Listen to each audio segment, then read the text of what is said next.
नमस्कार, मैं विकी स्वागत करता हूं आप सभी का यूट्यूब चैनल विकीज़ ट्यूटोरियल्स में। और आप लोग को पता है हम लोग पढ़ रहे हैं क्लास 12 इंग्लिश और आज हम लोग करने वाले हैं फ्लेमिंगो बुक से लेसन नंबर 2 जो कि है lost spring stories of stolen childhood. तो चलिए इसको देखते हैं क्या है। अबाउट द ऑथर सबसे पहले देखते हैं। तो इस स्टोरी के लेखिका है Anees Jung. She was born in Rourkela and spent her childhood and adolescence in Hyderabad. Anees Jung जो थी उनका जन्म रोरकेला में हुआ था और उन्होंने अपना बचपन और एडोलेसेंस मतलब 10 to 19 तक का एज इन्होंने हैदराबाद में गुजारा। She received her education in Hyderabad. उन्होंने अपना एजुकेशन हैदराबाद में किया and in the United States of America, और साथ ही साथ अमेरिका में भी कुछ एजुकेशन किया। Her parents were both writers. उनके पेरेंट्स दोनों ही राइटर्स ही थे। Anees Jung began her career as a writer in India. तो उन्होंने अपना करियर का शुरुआत एक राइटर के रूप में किया इंडिया में। She has been an editor and columnist for major newspapers in India and abroad. तो वो राइटर के साथ साथ एक एडिटर भी है और कॉलम्स भी लिखती हैं अखबारों में, बड़े बड़े अखबारों में, इंडिया के और अब्रॉड दूसरे देशों के भी। And has authored several books, और उन्होंने कुछ बुक्स भी लिखा हुआ है। The following is an excerpt from her book titled lost spring stories of stolen childhood. तो आज का जो स्टोरी है ये एक छोटा सा पार्ट है उनके एक बुक से। उस बुक का भी नाम lost spring stories of stolen childhood है। तो बुक का नाम और ये आज का स्टोरी का नाम सेम है। Here she analyses the grinding poverty and traditions which condemn this childrens to a life of exploitation. तो इस स्टोरी में वो एनालाइज करने वाली है, विश्लेषण करने वाली है उस पॉवर्टी का, वो इतना ज़्यादा पॉवर्टी का जो मजबूर कर देता है एक बच्चे को कैसा जीवन जीने के लिए, अ लाइफ ऑफ एक्सप्लॉयटेशन जीने के लिए। तो चलिए देखते हैं क्या है ये स्टोरी में। तो इस स्टोरी को आगे बढ़ाने से पहले दो बात इसमें जानना जरूरी है कि इस स्टोरी का पहले तो दो पार्ट है। एक पार्ट यहाँ पर है, एक लड़के के बारे में है, और दूसरा पार्ट आपको थोड़ा देर दूर जाके देखने को मिलेगा। हम लोग देख लेंगे थोड़ी देर में। तो पहला पार्ट को ही शुरू करते हैं पहले। तो इसका हेडिंग दिया हुआ है समटाइम्स आई फाइंड अ रूपी इन द गार्बेज। तो ये एक लड़का बोल रहा है कि मुझे कभी कभी गार्बेज में 1 रुपया भी मिल जाता है। तो चलिए इसको देखते हैं क्या है। Why do you do this? I ask Sahib whom I encounter every morning scrounging for gold in the garbage dumps of my neighborhood। तो यहाँ पर लेखिका पूछ रही है एक साहिब नाम के लड़के से, वो बच्चा है, उससे लेखिका पूछती है कि तुम ऐसा क्यों करते हो। और उस लड़के से लेखिका कब मिली है? हर सुबह मिलती है, एवरी मॉर्निंग मिलती है वो।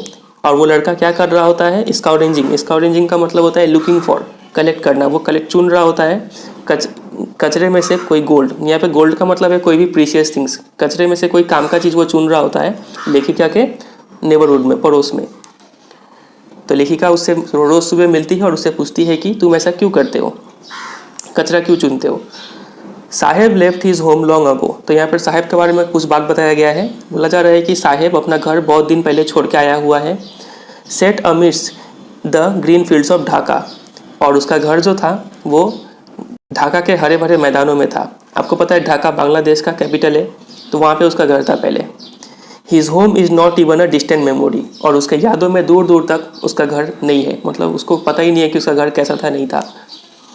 There were many storms that swept away their fields and homes. तो क्या हुआ कि बहुत ज़्यादा तूफान आया और उस तूफान में उसके मैदान सब बर्बाद हो गए और उसके घर भी बर्बाद हो गए। हिज मदर टेल्स हिम, ऐसा उसकी माँ बताती है उसको। किसकी माँ? साहेब की माँ। That's why they left. तो इसलिए उन्होंने क्या छोड़ दिया? अपना घर छोड़ दिया, जो कहाँ पे था? ढाका में था। Looking for gold in the big city where he now lives. और अभी वो बड़े शहर में आ गए हैं, मतलब दिल्ली में आ गए हैं, और वहाँ पे लोग क्या खोज रहे हैं? गोल्ड खोज रहे हैं। आपको पता है यहाँ पे गोल्ड का मतलब क्या है? कोई भी प्रीशियस थिंग वो अब खोज रहे हैं यहाँ पर। ये एग्जैक्टली दिल्ली में नहीं है, एक शहर में है, आपको आगे पता चलेगा, अब देखने वाले हैं अभी हम लोग। तो लेखिका यहाँ पे क्या पूछी थी? Why do you do this? आप ऐसा क्यों करते हैं? तो वो साहिब जो है वो जवाब देता है I have nothing else to do. बोले कि मेरे पास करने के लिए और कुछ भी नहीं है। ही मटर्स, धीरे से बोलता है, लुकिंग अवे, उधर दूसरी तरफ देखकर बोलता है। गो to school I say glibly realising immediately how hollow the advice must sound. तो लेखिका साहिब को बोलती है कि तुम क्यों स्कूल चले जाओ फिर, करने के लिए कुछ नहीं है तो। लेखिका को लेकिन बाद में रियलाइज़ होता है कि मैंने कितना बेकार एडवाइस उसको दे दिया। यहाँ पर जो ये वर्ड है ग्लीवली का मतलब होता है कि आप कोई भी चीज़ कॉन्फिडेंस में बोल देते हैं बिना कुछ सोचे समझे। तो लेखिका ने बिना कुछ सोचे समझे जोश में आकर बोल दिया कि स्कूल जाओ। लेकिन उसको बाद में रियलाइज़ हुआ कि ये एडवाइस तो उतना ठीक नहीं था। There is no school in my neighbourhood, when they build one I will go. तो साहिब बोलता है कि मेरे पड़ोस में कोई स्कूल नहीं है, जब स्कूल बनेगा तो हम चले जाएंगे। तो लेखिका बोलती है if I start a school will you come, I ask half joking. तो लेखिका मजाक करते हुए बोलती है कि अगर हम स्कूल स्टार्ट करें तो क्या तुम आओगे? Yes he says smiling broadly. वो काफ़ी हंस के खुश होकर बोलता है, साहिब बोलता है कि हाँ ज़रूर आएंगे। A few days later I see him running up to me. तो कुछ दिन ऐसे ही गुजर गए और कुछ दिन बाद वो मेरे पास दौड़ते हुए आता है और क्या बोलता है, इज योर स्कूल रेडी? और लेखिका से पूछ देता है कि क्या आपका स्कूल तैयार हो गया? तो आप देख पा रहे हैं कि वो बच्चा तो इस बात को सीरियसली ले लिया। तो लेखिका जवाब देती है it takes longer to build a house. लेखिका बोलती है कि एक स्कूल बनने में टाइम लगता है। I say embarrassed at having made a promise that was not made. और लेखिका काफ़ी शर्मा गई ऐसा प्रॉमिस करने के लिए जो वो मन से नहीं की थी, अनजाने में प्रॉमिस कर दी थी। But promises like mine abound in every corner of his bleak world. लेकिन लेखिका बोलती है कि लेकिन ऐसे प्रॉमिस उसके अंधकार दुनिया में बहुत ज़्यादा आपको देखने को मिल जाएंगे।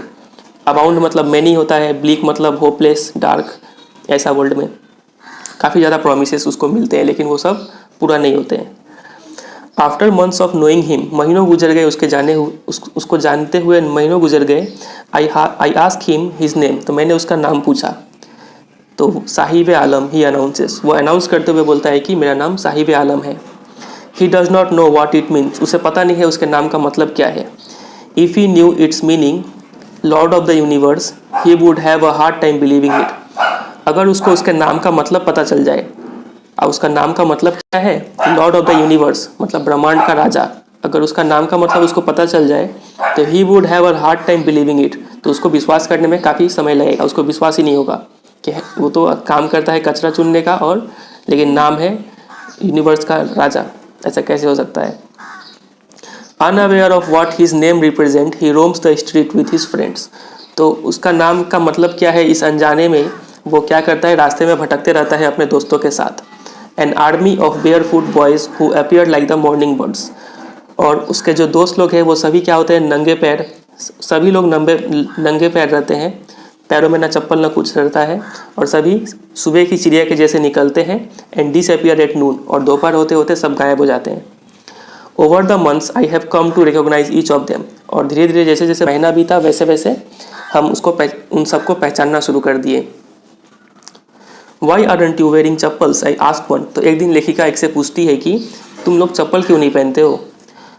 My mother did not bring them down from the shelf, he answer simply. तो एक बच्चा जवाब देता है कि मेरी मम्मी शेल्फ से वो चप्पल उतार के नहीं देती है, इसलिए नहीं पहनते हैं।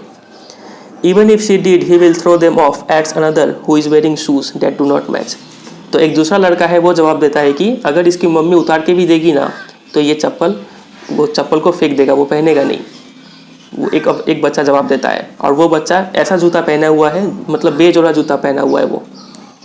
When I comment on it, और जब लेखिका कमेंट करती है उस बेजोड़े जूते के ऊपर, he shuffles his feet and says nothing. वो अपना पैर इधर उधर हिलाता है और कुछ बोलता नहीं है।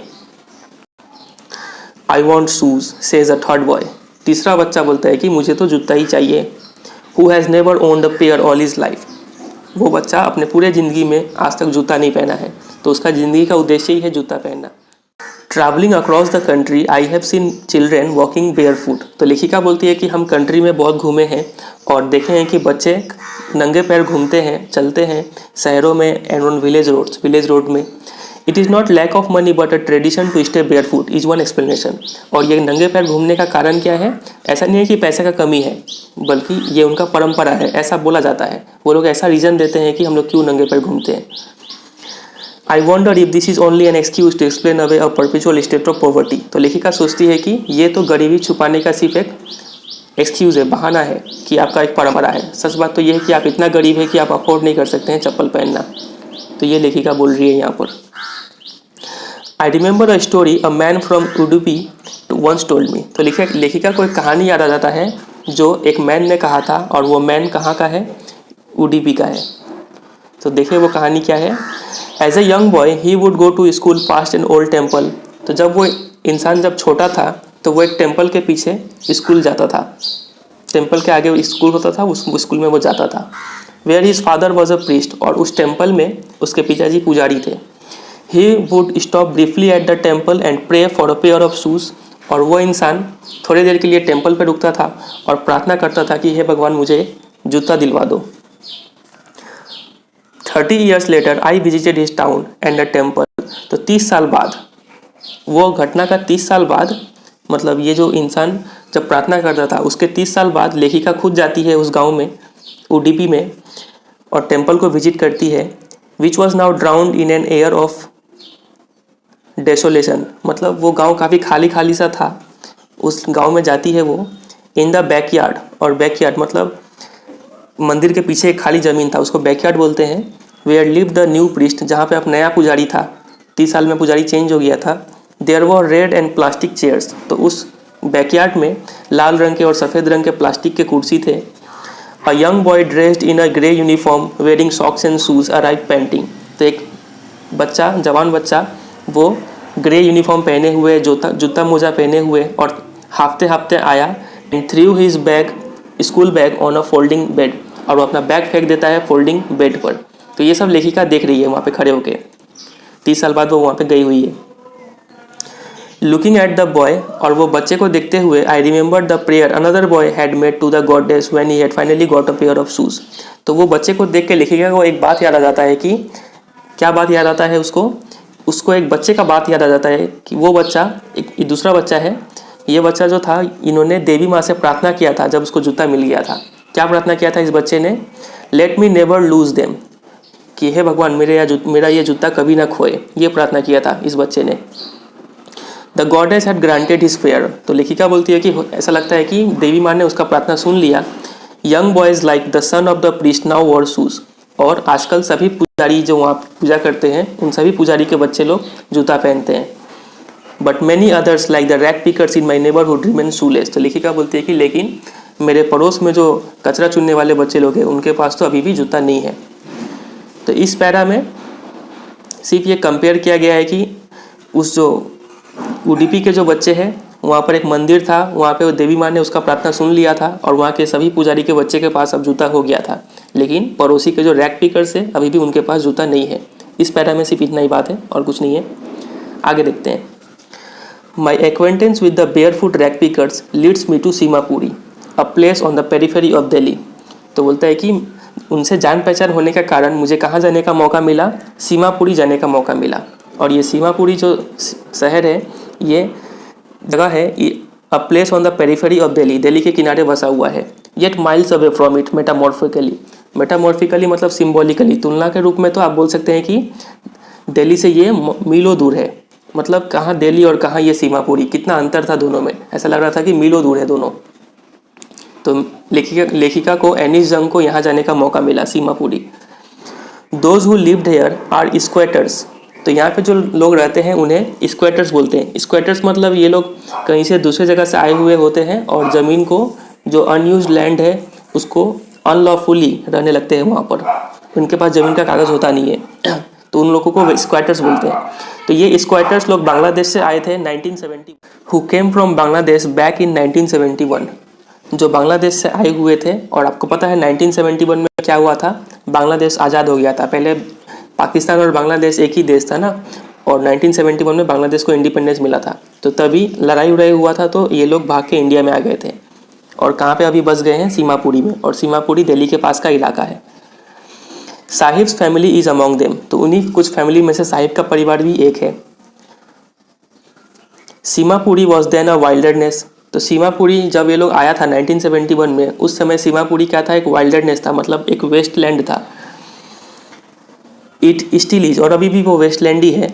But it is no longer empty. लेकिन फ़र्क इतना आ गया है कि वो अब खाली नहीं है। इन स्ट्रक्चर्स ऑफ मड, मिट्टी के घरों में, with roofs of tin and tarpaulin, और छत है टीना का या फिर तिरपाल का। डिवॉइड ऑफ सीवेज, ना ठीक से टॉयलेट का व्यवस्था है, ना ड्रेनेज का व्यवस्था है, और रनिंग वाटर, ना ही रनिंग वाटर का व्यवस्था है। इस हालात में लिव 10,000 रैग पिकर्स, 10,000 कचरे चुनने वाले रहते हैं। They have lived here for more than 30 years. वो यहाँ पर 30 सालों से भी ज़्यादा रह चुके हैं। विदाउट एन आइडेंटिटी, और बिना किसी आइडेंटिटी के, बिना किसी पहचान पत्र के। विदाउट परमिट्स, ना ही किसी लीगल डॉक्यूमेंट्स के। But with ration card that get their names on voter list. लेकिन उनके पास क्या है, एक राशन कार्ड है और राशन कार्ड के जरिए उनका नाम वोटर लिस्ट में भी उठ चुका है। And enable them two by grain, और वो राशन कार्ड से ये लोग कुछ सामान खरीद लेते हैं। Food is more important for survival than an identity. तो बोला जा रहा है कि आइडेंटिटी से ज़्यादा ज़रूरी क्या है, फूड है। If at the end of the day, और ये इन्वर्टेड कॉमा में है, मतलब ये कोई बोल रहा है, तो देखते हैं। If at the end of the day we can feed our families and go to bed without an aching stomach, we would rather live here than in the fields that gave us no grain, says a group of women in tattered saris. तो कुछ group of women है, वो tattered मतलब torn, फटी हुई साड़ी पहनी हुई है, वो लोग बोलती हैं कि अगर दिन के अंत में अगर हम लोग अपने परिवार को खाना खिला पा रहे हैं और बिस्तर पे जा पा रहे हैं पेट भर के, मतलब खाली पेट नहीं सो रहे हैं, तो हम तो यहीं रहना पसंद करेंगे, किसके बजाय, उस फील्ड के बजाय जहाँ पर हमें भूखे सोना पड़ता था। तो ये कुछ ग्रुप ऑफ औरत बोल रही है। When I asked them why they left their beautiful land of green fields and river, जब लेखिका पूछती है कि आप लोगों ने अपना वो ढाका वाला फील्ड क्यों छोड़ दिया, तब उनका जवाब ये होता है, Wherever they find food, they pitch their tents that become transit homes। तो जहाँ भी उन्हें खाना मिलता है वो लोग अपना टेंट वहीं पे लगा लेते हैं और वही टेंट उनका ट्रांजिट होम्स बन जाता है, मतलब टेम्पररी हाउस बन जाता है कुछ दिनों के लिए। Children grow up in them, बच्चे उसी में बड़े हो जाते हैं। बिकमिंग पार्टनर्स इन सर्वाइवल, और वो भी इस सर्वाइवल के जंग में उनके पार्टनर बन जाते हैं, उनके पेरेंट्स के पार्टनर बन जाते हैं। And survival in Seemapuri means rag picking, और अगर आपको सीमापुरी में जिंदा रहना है तो क्या करना पड़ेगा, आपको रैक पिकिंग करना होगा, कचरा चुनना होगा। Through the years it has acquired the proportions of a fine art, और ये लोग इतने सालों से इसको प्रैक्टिस करे आ रहे हैं कि ये रैक पिकिंग एक कैसा हो गया है, फाइन आर्ट जैसा हो गया है। मतलब इनके पास ये लोग काफ़ी ट्रेंड हो गए हैं कचरे चुनने में और काफ़ी अच्छे से कर लेते हैं ये काम। Garbage to them is gold, उनके लिए गार्बेज क्या है, एक सोने की तरह है। It is their daily bread, उनके लिए रोज़ का खाना है, खाने का जरिया है ये। और रूफ ओवर देयर हेड, एक छत का जरिया है ये। And even if it is leaking roof, और भले ही वो रूफ लीक करता हो लेकिन फिर भी जैसा भी है एक रूफ तो मिल जाता है इस कचरे की बदौलती। But for a child it is even more, लेकिन एक बच्चे के लिए एक कचरा इन सब चीज़ों से भी बढ़ के है। आई समटाइम्स फाइंड अ रूपी इवन अ 10 रुपी नोट, साहिब सेज, तो साहिब बोलता है कि कभी कभी मुझे तो 1 रुपया भी मिल जाता है और कभी कभी 10 रुपये का नोट भी मिल जाता है इस कूड़े के ढेर में। His eyes lighting up, और ये जब बोल रहा होता है तो उसका आँख में काफ़ी चमक आ जाता है। When you can find a silver coin in a heap of garbage, you don't stop scavenging, for there is a hope of finding more। तो लेखिका बोलती है कि जब आपको एक कूड़े के ढेर में एक चांदी का सिक्का मिल जाए तब आप कूड़ा ढूंढना और बंद नहीं करते हैं, बल्कि आप और भी जोश के साथ खोजते हैं, क्योंकि आपको ये उम्मीद रहता है कि कहीं और भी मिल जाए तो। It seems that for children garbage has a meaning different from what it means to their parents। तो ऐसा लगता है कि बच्चों के लिए गार्बेज का मतलब कुछ और ही है और पेरेंट्स के लिए गार्बेज का मतलब कुछ और ही है। For the children it is wrapped in wonder, बच्चों के लिए ये गार्बेज क्या है, एक वंडर, रहस्य से भरा हुआ चीज़ है। और for elders it is a means for survival, और एल्डर्स लोग के लिए, बड़े लोग के लिए ये एक जीवन व्यापन करने का एक साधन है। One winter morning I see Saheb standing by the fence gate of the neighbourhood club. तो एक ठंडी सुबह लेखिका देखती है कि साहिब खड़ा है एक फेंस गेट, घेरा किया हुआ गेट था उसके सामने, पड़ोसी के क्लब के घेरा किया हुआ गेट के सामने खड़ा था वो। Watching 2 young man dressed in a white playing tennis, और वो देख रहा था 2 बड़े बड़े नौजवान लोग क्या कर रहे थे, सफ़ेद कपड़े पहने हुए थे और टेनिस खेल रहे थे। I like the game he hums, तो साहिब बोलता है कि मुझे ये गेम काफ़ी पसंद है। Content to watch it standing behind the fence, और वो कंटेंट मतलब सेटिस्फाइड, वो काफ़ी सेटिस्फाइड है वो गेम देखकर, फेंस के इस पार से देख रहा है वो। I go inside when no one is around he admits, तो वो मानता है कि हम अंदर जाते हैं जब कोई ना हो तो अब हम अंदर चले जाते हैं। The gatekeeper lets me use the swing, और जो गेट कीपर है वो मुझे झूला झुलाता है। Saheb too is wearing tennis shoes that look strange over his discoloured shirt and shorts, तो साहिब भी क्या हुआ है, अपने पैरों में जूता पहना हुआ है, टेनिस शूज़ पहना हुआ है जो काफ़ी अनमैचिंग है उसके कपड़े से, उसके हाफ पैंट से और उसके टी शर्ट से काफ़ी अनमैचिंग है शर्ट से। आप देख पा रहे हैं फिगर में, ये है साहिब और ये कूड़े का बैग लिया हुआ है और उसके अभी तो नंगा पैर है वो, और ये शायद लेखिका है। Someone gave them to me, he says in the manner of an explanation. तो वह एक्सप्लेन करते हुए बोलता है कि किसी ने मुझे ये जूता दिया है, टेनिस शूज़ दिया है। The fact that they are discarded shoes of some rich boy who perhaps refused to wear them because of a hole in one of them does not bother him. और ये जो fact है कि ये जो वो जूता जो पहना हुआ है अभी, टेनिस शूज़ जो वो पहना हुआ है, वो किसी अमीर बच्चे ने उसको ठुकराया होगा, उसको फेंक दिया होगा, क्योंकि उस जूते में क्या था, एक होल था, और वही जूता ये साहेब पहना हुआ है। तो इस फैक्ट से उसको कोई फ़र्क नहीं पड़ता है। For one who has walked barefoot even shoes with a hole is a dream come true. क्योंकि वो इंसान जो हमेशा नंगे पैर चलता है, उसके लिए तो ये जूता जिसमें एक होल भी हो, ये जूता मिलना एक सपने सच होने जैसा है। But the game he is watching so intently is out of his reach. लेकिन वो गेम जो वो कितने ध्यान से देख रहा है, वो गेम उसके पहुँच के बाहर है। और वो गेम का नाम क्या है? टेनिस है। और ये अभी कौन से शहर में रह रहा है? सीमापुरी में रह रहा है, on the periphery of Delhi. लेकिन ये बिलोंग कहाँ से करता है? ढाका से बिलोंग करता है। और ये इंडिया में कब आया था? 1971 में। तो ये सब कुछ बात आपको याद रखना है। This morning Saheb is on his way to the milk booth. तो आज की सुबह लेखिका देख रही है कि वो बच्चा कहाँ जा रहा है? दूध लाने जा रहा है। In his hand is a steel canister, और उसके हाथों में स्टील का केन है।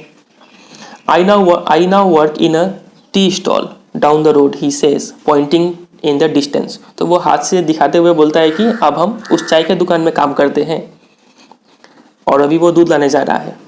I am paid 800 rupees and all my meals. तो बोलता है कि मुझे 800 रुपये मिलता है, और सभी खाने के साथ में खिला पिला के 800 रुपया बोलते हैं हम लोग। Does he like the job, I ask. तो लेखिका पूछती कि क्या तुम्हें ये काम पसंद आया? His face I see has lost the carefree look. लेकिन इतना पूछते ही उसके चेहरे पर से वो केयर फ्री लुक था जो वो ख़त्म हो गया, टेंशन में आ गया वो।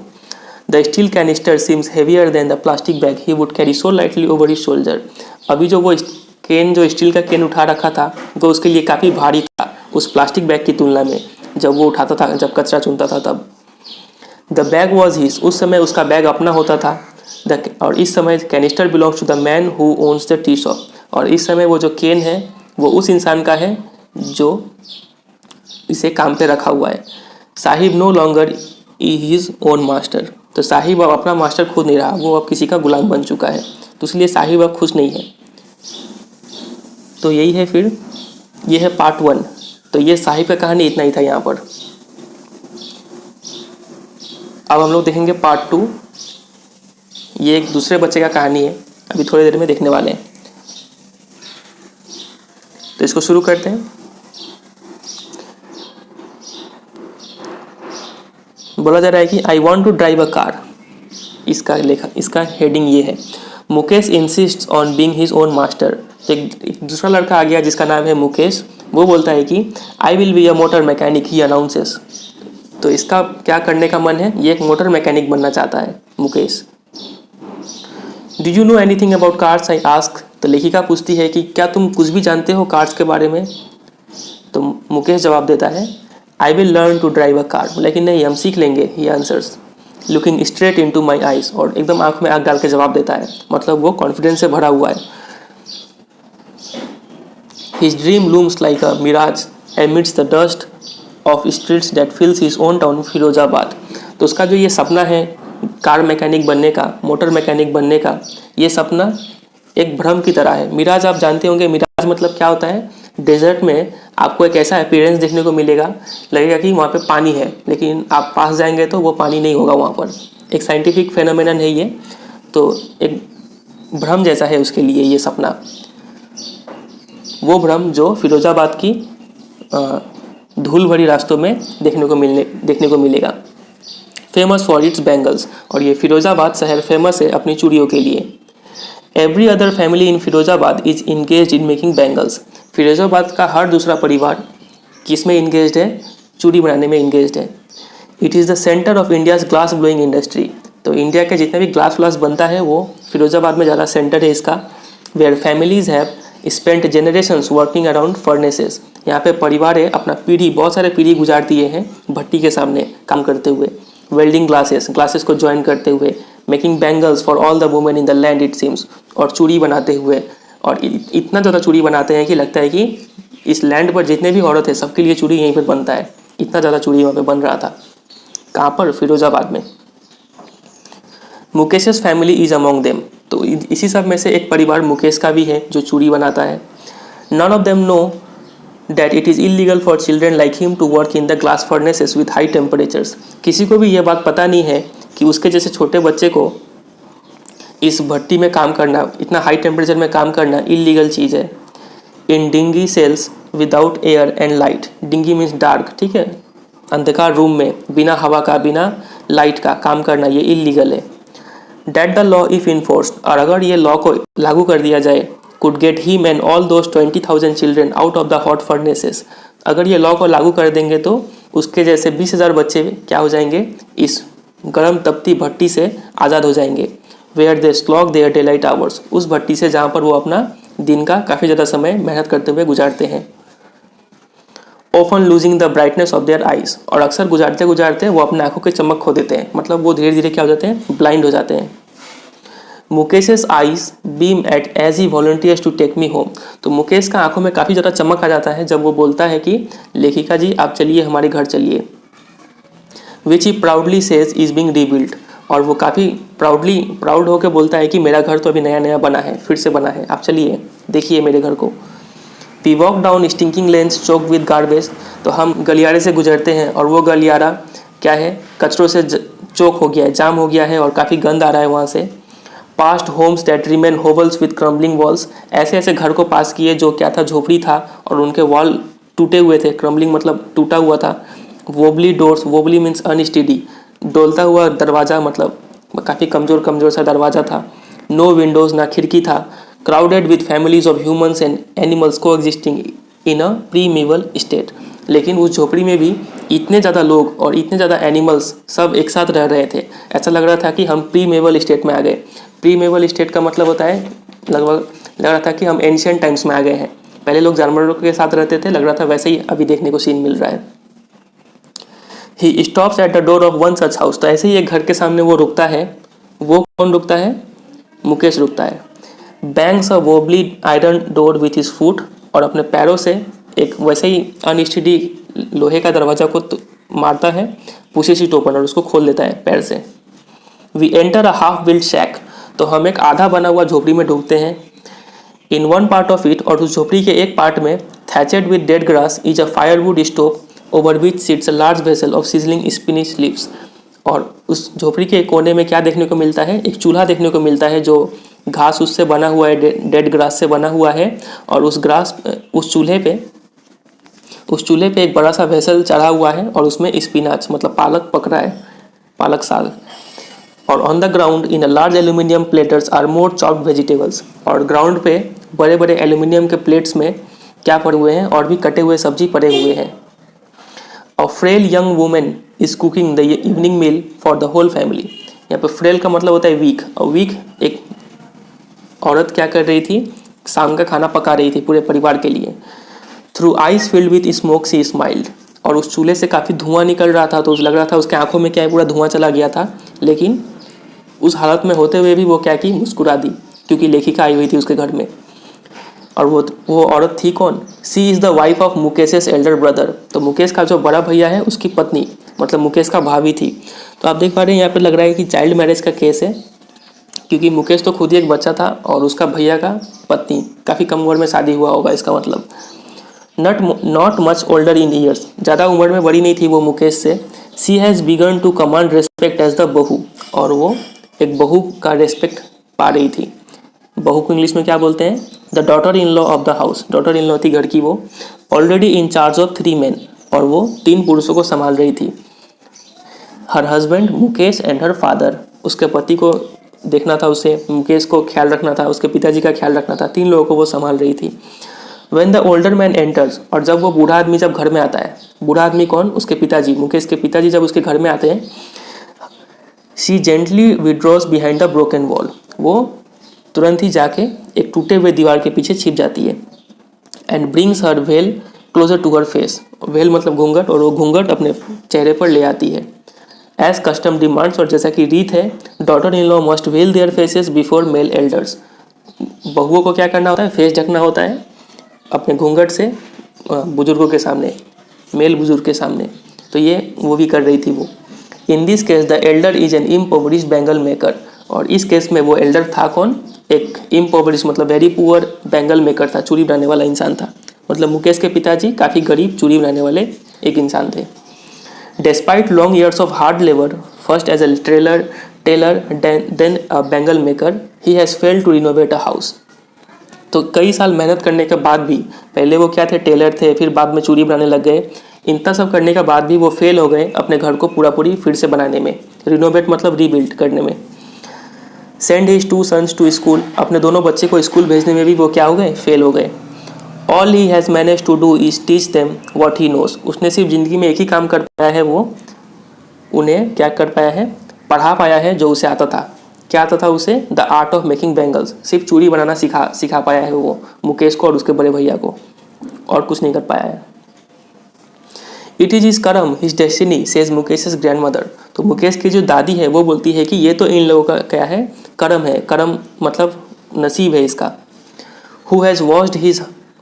Who has watched her own husband go blind with the dust from polishing the glass of bangles, और उनकी जो ग्रैंड मदर है, मुकेश का जो ग्रैंड मदर है, वो अपने पति को देखी है कि उनके पति कैसे ग्लास को चूड़ी को पॉलिश करते करते अंधे हो गए। धूल उनके आंखों में जाता था और उससे क्या हो गए? वो बहुत दिन बाद अंधे हो गए। Can a god given lineage ever be broken, she implies, तो उनका कहना था कि क्या जो भगवान द्वारा जो हमें काम सौंपा गया है वो काम को कोई तोड़ सकता है? उनकी ग्रैंड मदर बोलती है ये बात। Born in the caste of bangle makers they have seen nothing but bangles, तो वो लोग चूँकि बैंगल मेकर्स के कास्ट में जन्म ले लिए हैं, उनको चूड़ी बनाना उनको कास्ट में है, तो वो लोगों ने कुछ नहीं दिखा है, सिर्फ चूड़ी ही देखा है जब से पैदा हुए हैं तब से। इन द हाउस, घर में भी चूड़ी। इन द यार्ड, बाहर के ज़मीन पीछे के ज़मीन में भी चूड़ी। इन एवरी अदर हाउस, हर दूसरे घर में भी चूड़ी। एवरी अदर यार्ड, हर दूसरे ज़मीन में भी चूड़ी। एवरी स्ट्रीट इन फिरोजाबाद, और फिरोजाबाद के हर रास्ते में चूड़ी, सिर्फ चूड़ी ही चूड़ी देखा है इन्होंने जब से पैदा हुए हैं। स्पाइरल्स ऑफ बैंगल्स, और बहुत वैरायटी के जो चूड़ी थे, कौन से कलर के? Sunny gold, paddy green, royal blue, pink, purple, every colour born out of the 7 colours of the rainbow lie in mounds in unkempt yards, तो ये सभी कलर्स के और रेनबो के जो 7 कलर मिला के और भी जितने कलर बन सकते हैं, उन सभी कलर के चूड़ी पड़े हुए थे ढेरों में इन अनकेम्प्ड यार्ड्स, काफ़ी मतलब बिना सजाए हुए रखे हुए थे यार्ड्स में। Are piled on 4 wheeled hand carts, और इन सब चूड़ी को लाद दिया जाता है एक ठेले पर, और उस ठेले को पुश कर रहा होता है, पुश बाय यंग मैन, एक नौजवान आदमी पुश कर रहा होता है उस ठेले को along the narrow lanes of the shanty town, पतले पतले गलियारों में, उस टाउन के गलियारों में उस ठेले को पुश किया जाता है। And in the dark hutments, और उस झोपड़ी के अंदर जो काफ़ी अंधेरा होता है, उसमें क्या होता है? Next to the lines of flames of flickering oil lamps, और डिबिया जो भुक भुक कर रही होती है उसके ठीक सामने कौन बैठे हुए हैं? Sit boys and girls with their fathers and mothers welding pieces of coloured glasses into colours circles of bangles. उस डिबिया के सामने लड़के लड़कियां बैठी होती है अपने मम्मी पापा के साथ में, और क्या कर रहे होते हैं? ग्लासेस के चूड़ी जो है उसको ज्वाइन कर रहे होते हैं, सर्कल बना रहे होते हैं अंदर। Their eyes are more adjusted to the dark than to the light outside, तो इन सभी के आँख, इन बच्चों के आँख क्या होते हैं? डार्कनेस में एडजस्ट हो जाते हैं। इन लोग डार्क में ज़्यादा अच्छे से देख पाते हैं, और लाइट में इनको दिक्कत होता है थोड़ा। That is why they often end up losing their eyesight before they become adults, तो इसीलिए क्या होता है कि अक्सर ये लोग एडल्ट होने से पहले ही क्या होते थे? अंधे हो जाते हैं, देखने का शक्ति खो देते हैं। तो यही है, काफ़ी बुरा हालत है इन लोगों का। अब आगे देखते हैं क्या लिखा हुआ है। Savita a young girl in drab pink dress, यहाँ पे ड्रैप का मतलब है फेडेड, तो सविता जो है वो एक जवान लड़की है और वो एक पिंक ड्रेस पहनी हुई है, और वो उसका ड्रेस का कलर काफ़ी जा चुका है, रंग उड़ चुका है उसका। Seats along side an elderly women, तो वो एक बुजुर्ग औरत के बगल में बैठी हुई है, और क्या कर रही है वहाँ पे बैठ के? सोल्जरिंग पीसेस ऑफ ग्लासेस के पीसेस को ज्वाइन कर रही है वो। As her hands move mechanically like the tongs of a machine, उसका हैंड काफ़ी फास्ट मूव कर रहा था, लग रहा था कि वो एक मशीन का पार्ट है, इतना तेज़ वो काम कर रही थी वो। I wonder if she knows the sanctity of the bangle she helps make, तो लेखिका सोचती है कि ये जो लड़की जो इतना तेज़ काम कर रही है, क्या इस लड़की को इस चूड़ी का पवित्रता पता है, इस चूड़ी का वैल्यू पता है उसको जो वो बना रही है, लेखिका ये सोचती है। It symbolises an Indian women सुहाग। तो लेखिका बोलती है कि चूड़ी क्या सिम्बोलाइज करता है, एक भारतीय औरत का सुहाग सिम्बोलाइज करता है ये। ऑस्पिशियसनेस इन मैरिज, और ये काफ़ी शुभ माना जाता है शादियों में। It will dawn on her suddenly one day when her head is draped with a red veil, her hands dyed red with henna, and red bangles rolled onto her wrist. तो उसको ये तब पता चलेगा जब एक दिन उसके जब सिर पे लाल लाल घूंघट रखा जाएगा, जब उसके हाथों में लाल लाल मेहंदी लगेगा, और जब उसके कलाइयों में लाल लाल चूड़ी पहनेगी वो, तब उसे रियलाइज़ होगा कि इसका वैल्यू क्या है, बैंगल्स का वैल्यू क्या होता है। She will then become a bride, तब वो क्या हो जाएगी, एक दुल्हन बन जाएंगी। Like the old man beside her who became one many years ago, ठीक उसी औरत की तरह जो उसके बगल में बैठी हुई थी, जो कई साल पहले एक दुल्हन बनी थी। She still has bangles on her wrist but no light in her eyes, तो उस बुजुर्ग महिला के हाथों में अभी भी चूड़ी था, लेकिन उसके आंखों में वो चमक नहीं था। और वो औरत क्या बोलती है, एक वक्त शेर भर खाना भी नहीं खाया, she says in a voice drained of Joy. काफ़ी दुख भरे शब्दों में बोलती है कि हमें कभी भरपेट खाना भी नहीं मिला है। She has not enjoyed even one full meal in her entire lifetime. तो इंग्लिश में लिखा गया है वही बात को कि अपने पूरे जीवन में वो भरपेट खाना नहीं खाई है। That's what she has reaped, यही उन्होंने कमाया है इस चूड़ी का व्यापार करके। Her husband an old man with a flowing beard says, उसके जो पति हैं जिनके दाढ़ी काफ़ी बड़े बड़े हैं, वो बोलते हैं कि I know nothing except bangles, all I have done is make a house for the family to live in. तो उनके पति बोलते हैं कि मुझे चूड़ी बनाने के सिवा और कुछ भी नहीं आता है, और मैंने जीवन में सिर्फ एक ही काम किया है, वो है मैंने एक घर बना दिया है अपने परिवार के लिए, ताकि ये लोग यहाँ पे रह पाए। Hearing him, one wonders if he has achieved what many have failed in their lifetime. तो उसे सुनने के बाद लगता है कि चलो इस इंसान ने कुछ तो एक अच्छा काम किया है जो काफ़ी लोग फेल हो जाते हैं करने में। He has a roof over his head, उसके सिर के ऊपर क्या है, एक छत है, चलो ये अच्छा बात है। The cry of not having money to do anything except carry on the business of making bangles, not even enough to eat rings in every home. और ये जो चीख है कि हमारे पास पैसा नहीं है कि हम कुछ और काम स्टार्ट कर पाए सिवाय चूड़ी बनाने के, ये जो क्राई है, ये जो चीख है, not even enough to eat, ना कि खाने के लिए अच्छा खाना है, ये सब कुछ भी नहीं है, तो ये चीख हर घर में सुनने को मिलेगा आपको। Young man echo the lament of their elders, तो उनके जो एल्डर्स लोग जो कंप्लेन करते थे वही कंप्लेन आज के नौजवान लोग भी वही कंप्लेन कर रहे हैं। यहाँ पे लैमेंट मतलब कंप्लेन होता है। Little has moved with time, तो वक्त के साथ साथ कुछ बहुत ही कम चीज़ चेंज हुआ है। इट सीम्स इन फिरोजाबाद में Years of mind-numbing toil have killed all initiative and the ability to dream. और सालों भर कड़ी मेहनत करने के बाद, माइंड नंबिंग मतलब दिमाग को सुन कर देने वाला मेहनत, इतना मेहनत करने के बाद कोई भी नया इनिशिएटिव करने का चाह किसी में बचा नहीं है, और सपना देखने का भी शक्ति बचा नहीं है किसी में। Why not organize yourself into a cooperative? I ask a group of young men. तो लेखिका पूछती है कि आप लोग क्यों ना एक कोऑपरेटिव बना लीजिए, एक यूनियन बना लीजिए, ताकि आप लोग मिल के काम कर पाए। लेखिका ये बात बोलती है, सुझाव देती है किसको, a group of young man को, who have fallen into the vicious circle of middle man. ये group of young man middle man के चंगुल में फंस चुके हैं। Who trap their fathers and forefathers, वही चंगुल में फंस चुके हैं, और यही मिडल मैन लोग क्या किए थे, इनके फादर्स और फोर फादर्स को भी इस चंगुल में फंसा के रखे थे। मतलब ये लोग अपना सामान मिडिल मैन को बेचते थे, और मिडिल मैन जाके ज़्यादा प्रॉफिट में बाहर बेचते थे, तो काफ़ी इन लोग का प्रॉफिट कम था। तो लेखिका इनसे बचने के लिए बोलती है कि आप लोग एक कोऑपरेटिव बना लीजिए या फिर यूनियन बना लीजिए, इससे आपको थोड़ा फ़ायदा होगा। तो वो लोग क्या जवाब देते हैं, even if we get organised we are the ones who will be hauled up by the police, beaten and dragged to jail. तो वो यंग मैन बोलते हैं कि अगर हम लोग ऑर्गेनाइज हो भी जाएंगे ना, कोऑपरेटिव बना भी लेंगे, तो वो क्या होगा, हम ही लोग होंगे जो पुलिस द्वारा पकड़े जाएंगे, हम ही लोग होंगे जो मारे जाएंगे, हम ही लोग को पुलिस मारेगी, और हम ही लोग को पुलिस क्या करेगी, जेल ले जाएगी फॉर डूइंग समथिंग इलीगल, कुछ ना कुछ इलीगल करने के आरोप में फंसा कर। जैसे वो लोग बोलते हैं, there is no leader among them, उनके बीच में ना कोई लीडर नहीं है, no one who could help them see things differently, और उसमें से कोई ऐसा इंसान नहीं था जो चीज़ों को कुछ अलग तरीके से देखने के बारे में सोचे।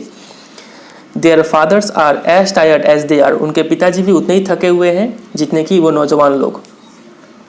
दे talk endlessly in a spiral that moves from poverty to apathy to greed and to injustice. और उन लोग जब बात करते हैं तो उनका बातचीत यही 4 चीज़ में घूमते रहता है। कभी गरीबी के बारे में बात करते हैं, कभी उदासीनता के बारे में बात करते हैं, कभी लालच के बारे में बात करते हैं, कभी अन्याय के बारे में बात करते हैं। यही सब में उन लोग का बातचीत सिमटा हुआ है।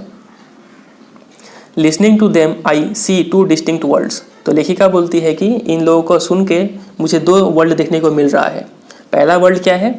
वन ऑफ द फैमिली, वैसा फैमिली देखने को मिल रहा है caught in a wave of poverty, वो फैमिली जो गरीबी के चंगुल में फंसा हुआ है, burdened by the stigma of caste in which they are born, और वो फैमिली दबी हुई है उस कास्ट में, कास्ट का बर्डन से, जो कास्ट में वो लोग जन्म लिए हैं, मतलब बैंगल मेकर्स इन लोग का कास्ट है। तो उसमें फंसे हुए फैमिली एक वर्ल्ड बनाता है। और दूसरा वर्ल्ड क्या है? The other a vicious circle of the sahukars. दूसरे वर्ल्ड में वो साहूकार्स लोग हैं, द मिडलमैन, वो मिडलमैन लोग हैं, the policeman, the keepers of law, the bureaucrats and the politicians. ये सब लोग मिलके दूसरे वर्ल्ड बनाते हैं। और ये दोनों ही वर्ल्ड मिलके together they have impose the baggage on the child that he can not put down. दोनों ही वर्ल्ड मिलके एक बच्चे के ऊपर एक बोझ डाल देते हैं। बैगेज मतलब बर्डन, ठीक है, बर्डन डाल देते हैं बच्चे के ऊपर। वो बर्डन वो बच्चा कभी उतार नहीं सकता है अपने ऊपर से। बिफोर ही इज़ अवेयर, और इससे पहले कि वो कुछ समझ पाए कि क्या हो रहा है, he accept it as naturally as his father, तब तक वो उस काम को पूरा एक्सेप्ट कर चुका होता है जैसे कि उसके पिताजी किए थे। मतलब ये चंगुल, इस पिताजी का बच्चा भी फंस गया, बच्चा का बच्चा भी फंसेगा, एक पूरा जाल में फंसा हुआ है सब कोई। To do anything else would mean to dare, कुछ अलग करना मतलब क्या हो जाएगा? डेयर करना, मतलब सिस्टम को चैलेंज करना। And daring is not part of his growing up, और डेयरिंग करना तो उसके चरित्र में ही नहीं है, उसने कभी सीखा ही नहीं। When I sense a flash of it in Mukesh I am cheered। तो लेखिका बोलती है कि जब हम ऐसा हिम्मत मुकेश में देखते हैं, जब मुकेश बोलता है कि नहीं मुझे मोटर मैकेनिक बनना है, तब लेखिका ये सुनकर काफ़ी खुश होती है कि चलो कोई तो इंसान है जो कुछ अलग करने का सोच रहा है। I want to be a motor mechanic, he repeats। तो मुकेश रिपीट करता है कि मुझे मोटर मैकेनिक बनना है। He will go to a garage and learn। बोलता है कि हम गैरेज जाएंगे और सीखेंगे कि कैसे मैकेनिक बनते हैं, कैसे वो लोग काम करते हैं। But the garage is a long way from his home. लेखिका बोलती है कि लेकिन गैरेज तो काफ़ी दूर है तुम्हारे घर से। I will walk, he insist. तो वो मुकेश बोलता है कि हम चल के जाएंगे। Do you also dream of flying a plane. तो लेखिका पूछती है कि क्या तुम प्लेन उड़ाने के बारे में भी सोच रहे हो क्या? He is suddenly silent. लेकिन ये सुनकर वो तुरंत ही साइलेंट हो जाता है मुकेश। No, he says. वो बोलता है कि नहीं, हम प्लेन अभी नहीं उड़ाएंगे। स्टेयरिंग एट द ग्राउंड, जमीन को देखते हुए बोलता है। In his small murmur there is an embarrassment that has not yet turned into regret। और ये जो धीरे से वो जवाब दिया कि नहीं हम एरोप्लेन नहीं उड़ाएंगे, इसमें क्या था? एक हल्का सा शर्मिंदा था, वो शर्मिंदा हो गया था, और ये शर्मिंदा भी अफसोस में नहीं बदला था। He is content to dream of cars that he sees hurtling down the streets of his town। वो कंटेंट मतलब पता है आपको, सेटिस्फाइड। वो सेटिस्फाइड है कार्स को ही देखकर, वो कार्स जो चलती है, मूव अराउंड करती है उसके टाउन में। और आपको पता है उस टाउन के नाम क्या है? Firozabad. Few airplanes fly over Firozabad. और बाद में लेखिका बोलती है कि इस फिरोजाबाद शहर के ऊपर से बहुत कम एरोप्लेन गुजरते हैं, इसलिए इनको, ये लोग एरोप्लेन के बारे में उतना सोचते ही नहीं है। ठीक है, तो फिर यही है ये स्टोरी, काफ़ी सैड स्टोरी था। तो उम्मीद करते हैं आज का जो ये लेसन है वो आपको समझ में आया होगा। और अगर आपको ये वीडियो अच्छा लगा है तो ज़रूर इस वीडियो को लाइक कर दीजिए। और अगर आप चैनल पर नए हैं तो चैनल को सब्सक्राइब भी कर लीजिए। इसमें हम लोग क्लास 12 इंग्लिश पूरा पढ़ने वाले हैं, और साथ ही साथ इकोनॉमिक्स भी हम लोग पढ़ रहे हैं क्लास 12 का। तो ये सब हम लोग करेंगे। तो यही है, फिर मिलते हैं बहुत जल्द दूसरे चैप्टर के साथ। तब तक के लिए goodbye and take care.